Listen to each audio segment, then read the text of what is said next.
लिखेंगे question, find the modulus and argument of, find the modulus and arguments of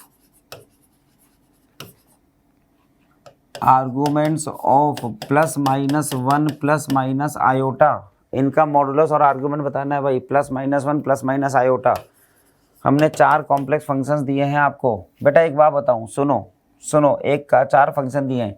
अगर मैं आपसे पूछूं 1 प्लस आयोटा और -1 माइनस आयोटा, इसका मैग्नीट्यूड आर्गुमेंट पूछूं तो आप कहोगे sir theta equals to tan inverse, देखते रहना y अपॉन एक्स वाले फॉर्मूले से क्या आएगा, टेन इनवर्स। यहाँ पर आई के साथ जो कोफिशिएंट है वो आपका y है, देखो ये कोफिशिएंट y है तो कितना लिख देंगे 1/1 π/4, देखते रहना।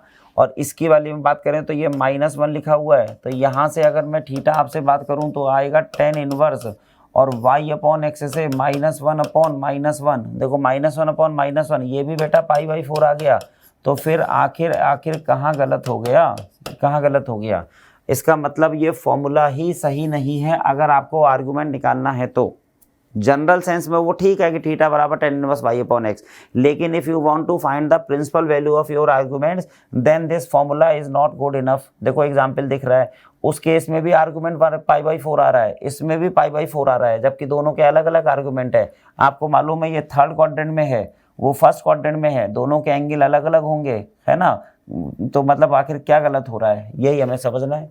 तो इस चीज़ को आप ध्यान रखिएगा, आर्गुमेंट निकालते समय करना क्या है, ऐसे निकालना ही नहीं है बेटा, आर्गुमेंट ऐसे निकालना ही नहीं है। आर्गुमेंट निकालने का तरीका मैं आपको दिखा दे रहा हूँ, जिससे कि क्वेश्चन में कर लेंगे हम तुरंत ही। देखो ये रहा, जब भी कभी आपको आर्गुमेंट निकालना होगा, ये है वो स्लाइड, हाँ जी, आपके जो सेकेंड पेज पर ही है वो बात लिखी हुई। देखो ये रहा, method of calculating principal value of argument क्या है, फर्स्ट फाइंड अल्फा। बेटा थीटा निकालो ही मत, पहले अल्फा निकालिए, tan inverse mod y upon x से। First find alpha with by using the result tan inverse mod y upon x, then theta मतलब argument will be according to this diagram. तो बेटा theta तब आपके इस diagram के according हो जाता है, ये लिखा है, then theta is as shown in the diagram. If your complex number lies in first quadrant then theta will be alpha, if it is in fourth quadrant theta will be minus alpha, if it is in second quadrant theta will be pi minus alpha, और third quadrant में है तो minus sine के साथ पाई minus alpha. ये बेटा diagram आपके page number 2 पे बना हुआ है कॉम्प्लेक्स एनालिसिस के। तो whenever you have to find the principal values of argument then don't use directly tan inverse y upon x to calculate the theta, first find alpha by using this result, ये जो सामने लिखा है tan inverse mod y upon x, and then use this diagram to find the principal value according to the quadrants, ये जो सामने है।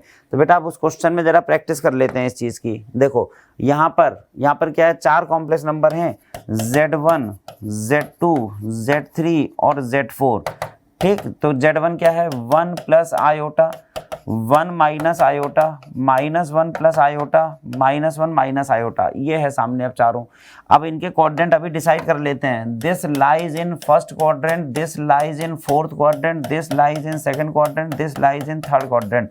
Quadrant भी सामने आ गए बेटा, इसमें mod Z1, mod Z2, mod Z3, इनमें तो कोई दिक्कत ही नहीं थी, mod Z3 and mod Z4 all are equals to square root of 2। देखो ये सब स्क्वायर रूट ऑफ 2 है, यहाँ दिख रहे हैं सामने स्क्वायर रूट ऑफ 2, अच्छी बात है। लेकिन अब इन सबके थीटा क्या होंगे, तो उसके लिए आपको बता रखा है अल्फा निकालना है, तो पहले अल्फा लिखेंगे ten inverse mod y upon x से। बेटा मॉड y अपॉन एक्स से अल्फा निकलेगा। इन सब में देखो x की वैल्यू 1, y की वैल्यू 1, x की वैल्यू 1, y की वैल्यू -1, -1 प्लस 1, -1 -1 ऐसे कुछ है। तो ten inverse mod y upon x की वैल्यू हर एक केस में अगर देखा जाए तो 1 ही रहेगी, जो π/4 होगी, ठीक है। अब थीटा हम उसके अकॉर्डिंगली क्वाड्रेंट के अकॉर्डिंगली लिख देते हैं। देखो यहाँ से थीटा 1 आपसे पूछ के लिखेंगे अभी हम क्वाड्रेंट के हिसाब से, थीटा 3 और थीटा 4। तो क्या होता है प्रिंसिपल वैल्यू निकालने के तरीके, बेटा इसमें alpha minus alpha pi minus alpha minus sine के साथ पाई माइनस अल्फा, ये है आपके थीटा। चेक करें, इसमें अल्फा π/4 है, इसमें अल्फा माइनस π/4 है, और ये पाई माइनस अल्फा यहाँ से देखेंगे तो 3 π/4 और यहाँ से -3 π/4 अलग अलग हो गया। वैसे मैं Z1 Z2 आपको दिखा भी देता हूँ कि Z1 Z2 क्या है। ये तो थीटा बराबर 0 है। अब इससे अगर एंटी क्लॉकवाइज सेंस में जाएंगे तो पॉजिटिव और क्लॉकवाइज सेंस में जाएंगे तो नेगेटिव। बेटा ये वाला पॉइंट आपका Z1 था और ये वाला पॉइंट आपका Z2 था, तो इसमें जो है दोनों के एंगल अलग अलग हैं। देखो यहाँ से अलग अलग आए हैं। ये एंगल अगर देखा जाए यहाँ पर तो ये ही π/4 है और ये क्लॉकवाइज सेंस में आया है, इसलिए देखो -π/4। तो देखो निकल भी आया -π/4।